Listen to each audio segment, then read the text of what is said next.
Melinda, thank you. The brave ones got out on the ice today and came to church, didn't they? So that's the first thing.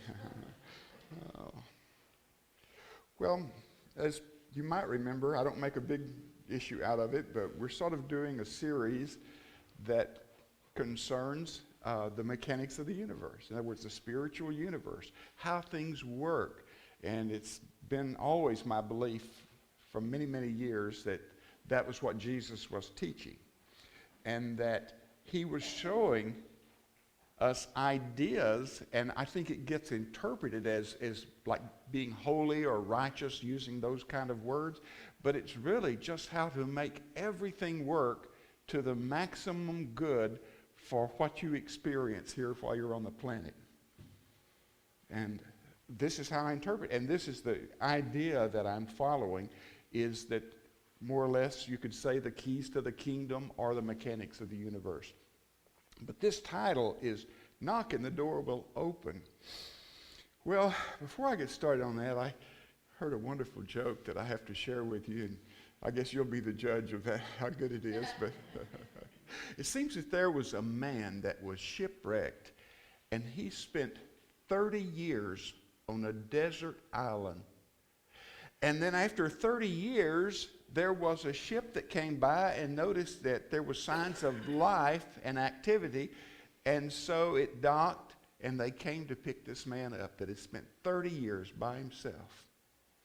And the rescuer came ashore and looked up and said, "Hey," he said, "Guy," he said, "did you build those wonderful structures, those 3 wonderful structures up there on the hill?"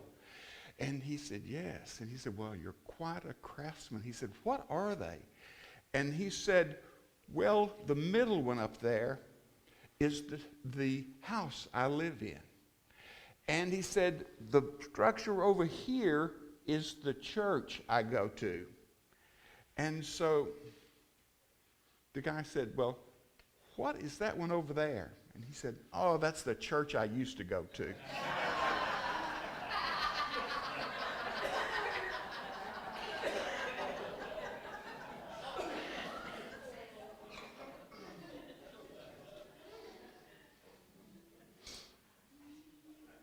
There's a scripture, and this doors are mentioned so many times, and always in the context of a door being the passageway to something better, to opportunity, to spirituality.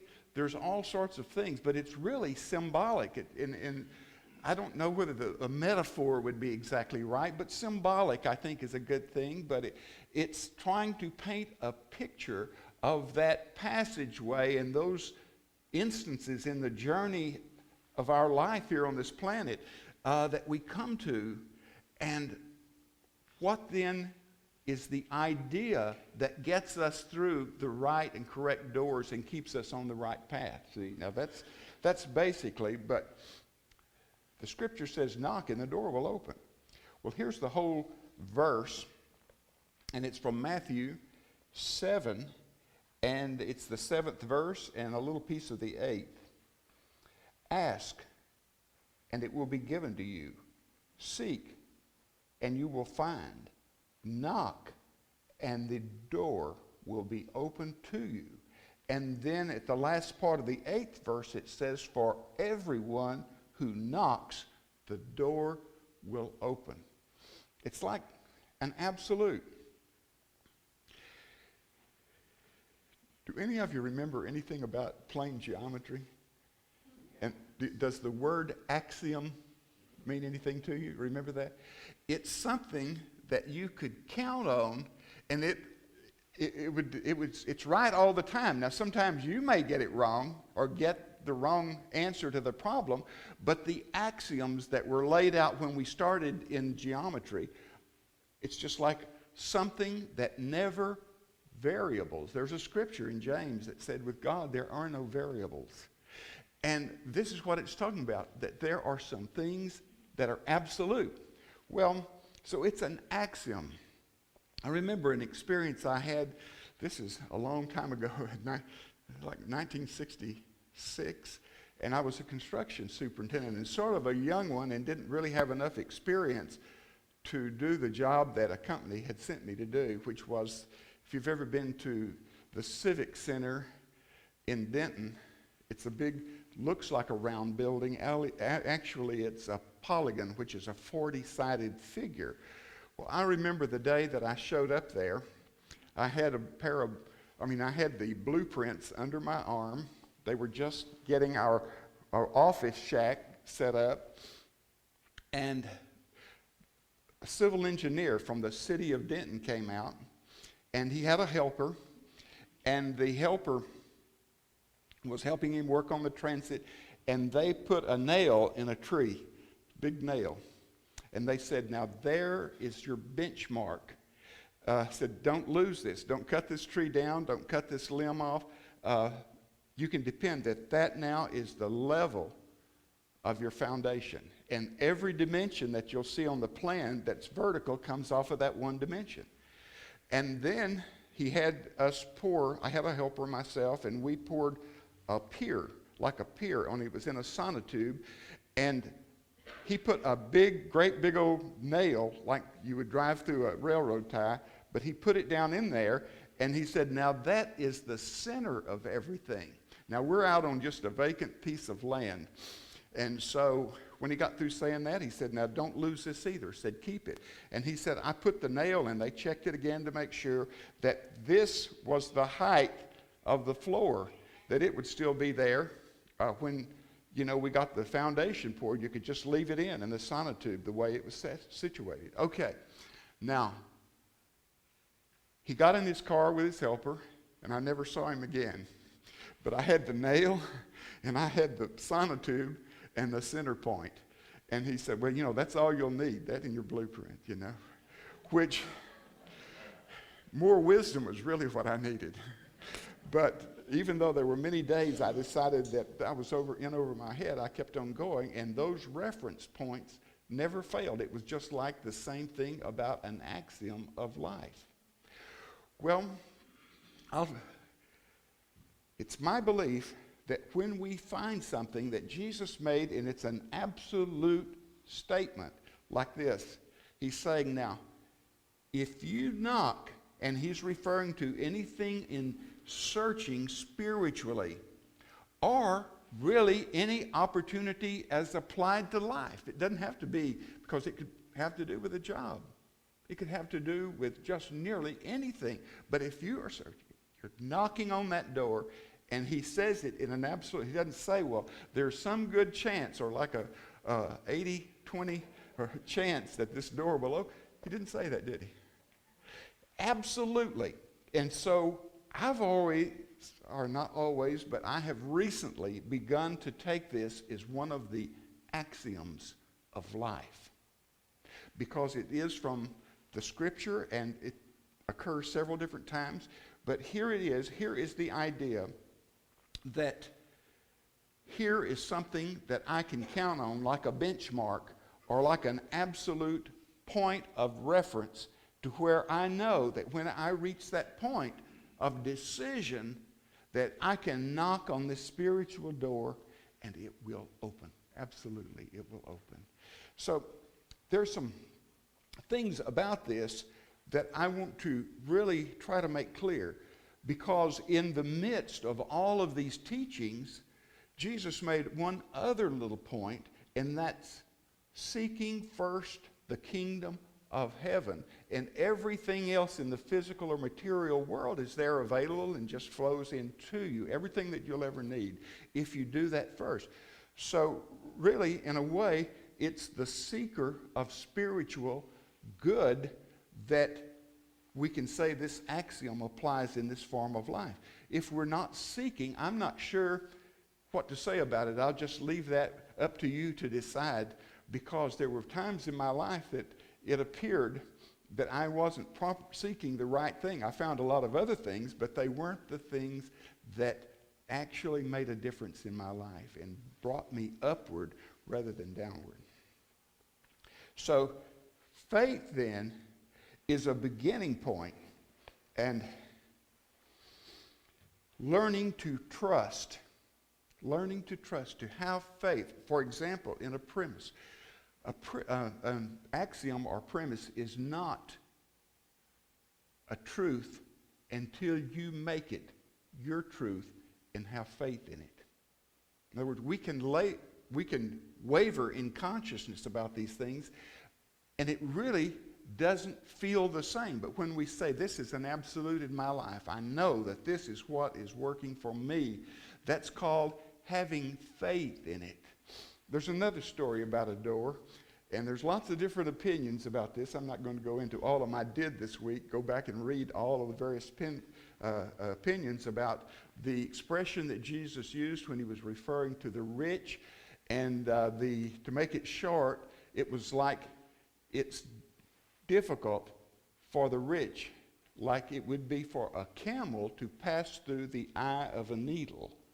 Now, lots of different interpretations on that, but one of them, and the one that I like, is the one that mentions that there is a door or a gate that people use after dark, that there's the huge gates that open to the city.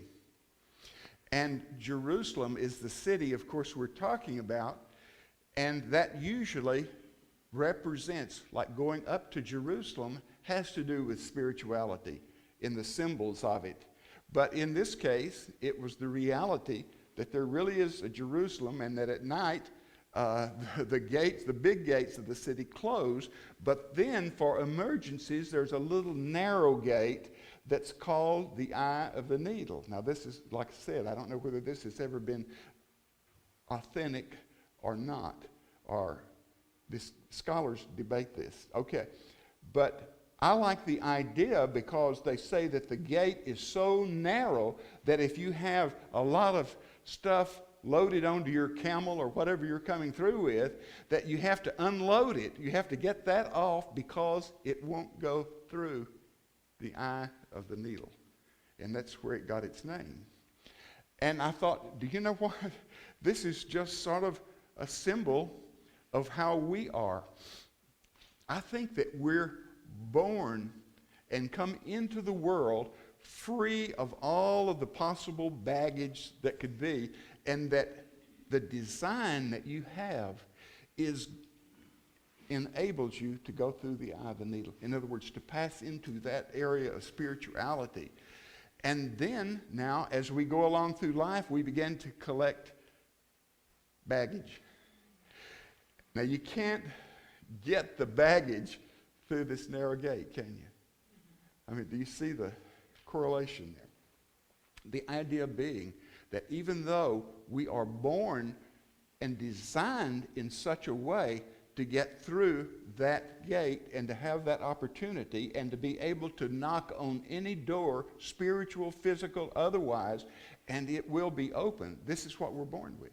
And then it's frequently, I'm using myself as the example of how hard I tried to clutter up everything to where there was so much baggage that you couldn't really get through that gate. So that is the idea, that when we leave the hurts and the pains and all of the negative events, all of the things, I think that we can say for sure that guilt, for example, doesn't enable us to get better.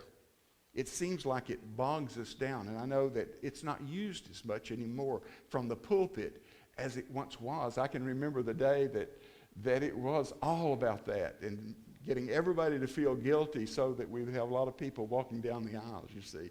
All of these things that you're not doing.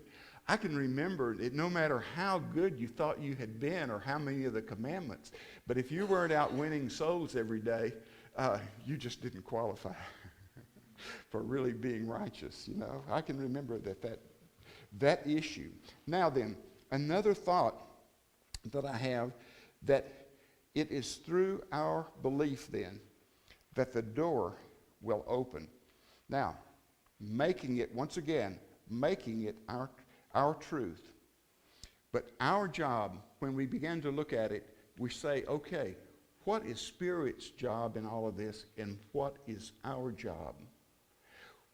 One of the things that's really important is to know that being specific when we express the desires of our heart, we had a class, and in prosperity. And so I asked the question to begin with in this class: what is the priority that you have?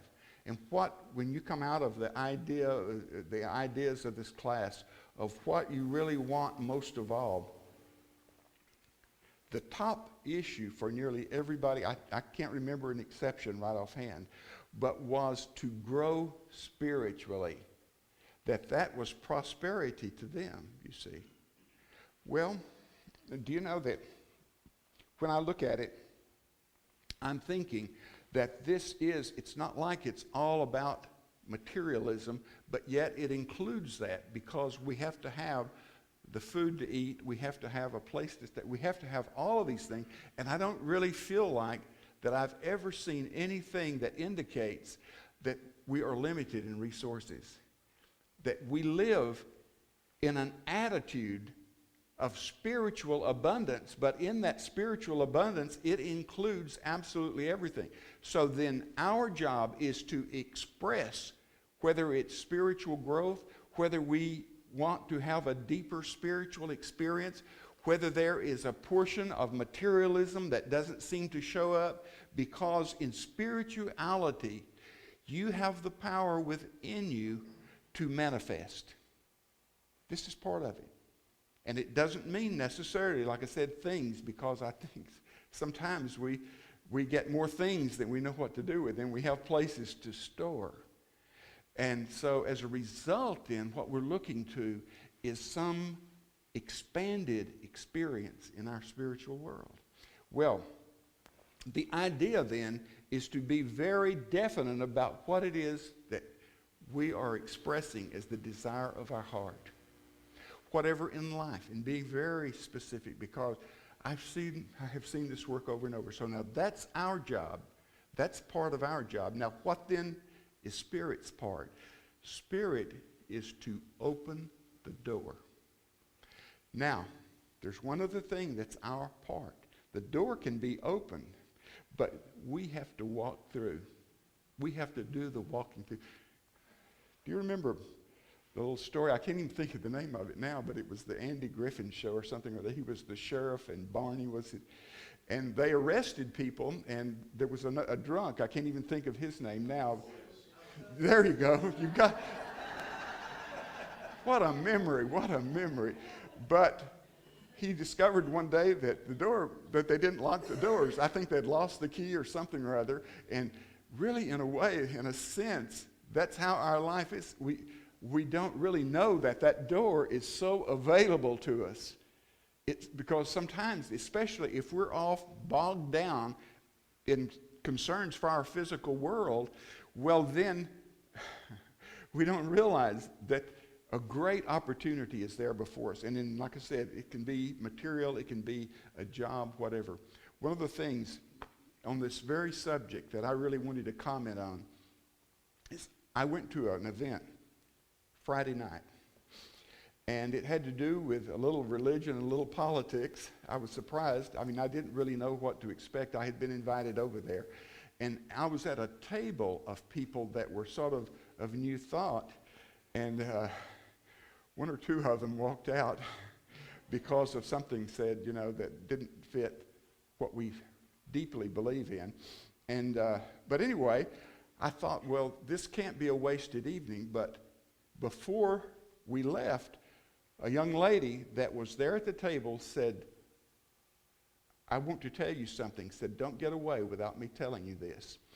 And she said, I came to Harmony one day, and you made a statement that somebody, that if you're unemployed, and she said, I was unemployed, and you stated that somebody out there is desperately looking for who you are and what you do and what you're all about. And she said, would you believe a job showed up and they had a list of qualifications, and every one of the qualifications met what I do the best. So, when I left there, and I'm thinking about this message too, I've got it sort of buzzing in my head, and I'm thinking, I believe that's an axiom of truth if we embrace it. And that was the expression. She said, when I embraced that idea, the job showed up. Well, if you would not believe how many people have come to me and said, this really led me into the exact job that I wanted for my life. And that is such a thrill. And I thought I would drive at night, no matter how much sleep I'd had the night before or how tired I was, just for that one thing. None of the rest of it meant that much, but just for hearing that one thing, because that was so encouraging. And then I got thinking about it, the nature of the work that I did back for many years after I left the Southern Baptist ministry. I was a superintendent for a while, and then in 1969 I went into business for myself. And sometimes you had a job that only lasted 2 or 3 months. And often at that time you couldn't see that far ahead. And you could be unemployed in 3 or 4 weeks. But the idea that I discovered that if you just stay in there and you're doing your very best at whatever it is you're just doing your best, and you're trying to, whatever the customer is or whatever organization you're a part of or whatever it is you're doing, if you're just giving the best that you have and taking the best possible attitude that you can for it, then it appears that there's just always something that keeps following that. Well, with this happening, and in about 50 years later, I said, this must be an axiom of life. Maybe not 50 years, but too long before I really decided that and that's when I began teaching it. Because I said, if you embrace a truth, then it becomes your truth, and it's like that creative force that we have within us that actually develops it. Now, let's think of another point of view here in this. To actually do the best we can, there is a word, and I'm not really sure this is the right word, but there's a scripture, and in it, this is what I see in the thing. If we take a determined approach to whatever it is we're doing, or maybe the better word is focused. If we really are focused on what it is that we want to experience next, well then, you can guarantee the door will open. There's a story, and it's about someone. I'll just read it to you. I wrote all this down just in case I had time to read it. All right. Jesus said to them, suppose you have a friend, and you go to him at midnight and say, friend, lend me 3 loaves of bread. A friend of mine on a journey has come to me, and I have no food to offer him. And suppose the one inside answers, don't bother me. The door is already locked. My children are already in bed. I can't get up and give you anything. Then Jesus said, I tell you, even though he will not get up and give him because he is a friend, and there is a word used in the King James, because of his importunity. Do you remember that word? I don't hear that used a lot. It's not used again in the Bible anywhere. It was in the dictionary, but I don't remember any of you ever using importunity. But here a newer translation begins to say boldness. And so I looked up the importunity, and it was like being irritating to the point of whatever it was, not resisting anymore. Well, I think that's what that story, in other words, it has to be a sincerity there. It has to be a determination. I have people in my life that are that way, and I know exactly how it works because they always get everything that they shoot for, and so it's wonderful to see that there is an avenue that works that we can count on and call that the axiom, but it's when we embrace it. Well, now here's another part of this thing.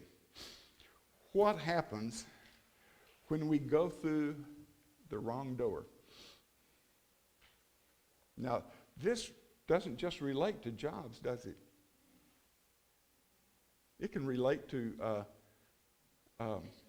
relationships. Is that right, Marie?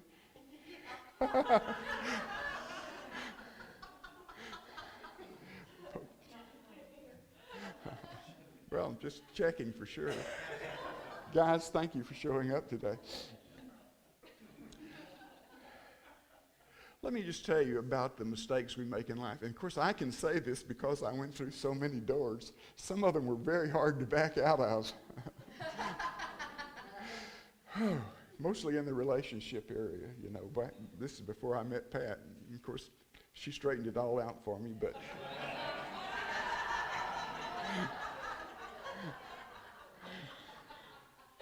had more instructions came with it than, you know. But this is an idea that really, I don't think there's an error we can make that we can't turn it into, I'm looking back, it's easier. When you're in the middle of an error, it's not fun. But usually there is something magnificent if you begin to think this way that you learn from having gone through the wrong door.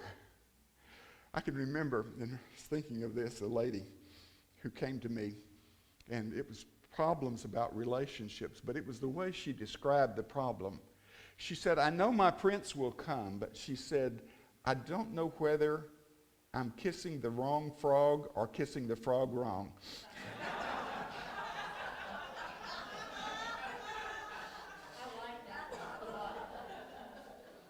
And I thought, do you know, I've had a lot of that same problem. And so, sorry to divide.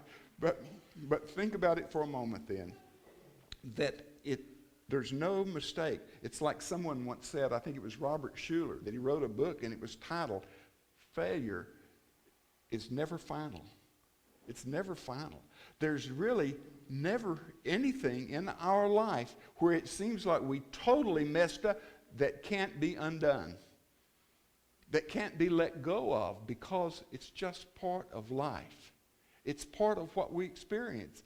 And I don't know whether we could really, if we haven't made some mistakes, I don't know whether we could really rejoice in the great things that happen to us later, because that's just part of it.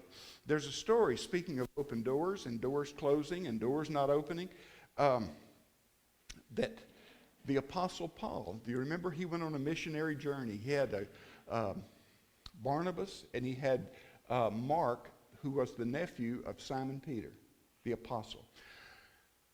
And they went through all of what was classified, or as you read history and geography, of Asia Minor. And they did churches like Thessalonica and Derbe and Berea and these churches. And then they decided, and he took on Silas and some other person, but they decided they would go back and visit these churches again a few years later. And so when he got to Troas and he was ready to go into Galatia, well, he said, and he's writing this to the Corinthians, by the way, that the Spirit of God blocked the way. But then he had a dream in the night of a man from Macedonia, which is over into Europe.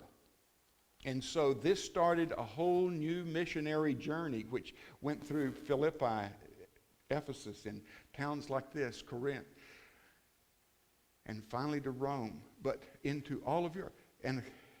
But the door now had closed to one direction and to his plan. So what we learn from all of this is we have to be flexible. I think the problem, and think about this problem now, is that when you're knocking on the door, is it that you're not knocking hard enough or that the door is really closed?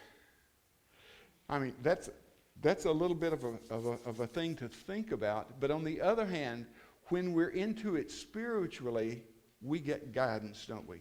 There's always that guidance if we're just seeking the guidance. And I know that in my life, doors have closed and others have opened. And I've reached a point, like in business, to where, you know, I don't even carry a business card anymore. I don't want any new customers. I've got too many calls coming in already, and and too much of everything, it seems like. And so what I'm doing, I'm trying to find a way to stop the flow of everything. I got it started. Now I'm trying to stop it. And I think we can reach that point. Now I'm more concerned about just growing spiritually and expanding that spiritual experience. And so that's the door I'm knocking on, and I think it's the door that most of you are knocking on. But give thought to it now. We are designed in a certain way with certain empowerment. And the one thing that we can be sure of when we look at all of this is that we are strong, powerful people. And here's a statement, and you may not agree with me, but I think if you understand what I'm trying to say, there are no weak people. To appear weak and to be to where you can't manage, do you realize the power it takes to get to that position? It takes a lifetime of really working at it to become weak. Or to appear. There's really no such thing. But to appear weak, you have to work at it really, really hard. You have to use all of the spiritual strength and energy you've got to get to that point. Because really, there are no weak people. There are people that have not used their spiritual muscles or developed themselves. Speaking of spiritual muscles, I've got this thing about this church. I love it so much, but it's like going to a spiritual gym, see, and we get to exercise our thoughts in spiritual terms. Do you see? And this is what the prayer is, that we continue to work on this and follow this idea through, that this is how we want it to be. We're going to come here praying. I come here praying for every speaker, even when I've forgotten who it was going to be. Yet I am saying, I want to get the message. I want the message to be so blessed that it'll just reach out to everybody. And it doesn't matter who it is. And you know that when you're praying like that, every message comes off good to you. You feel good about every experience. And the mix of spirituality and the friendliness in this place, to me, it's like a spiritual workout. And this is what really that we want to continue on with. This is the idea, because that's the kind of door that I'm knocking on. Thank you.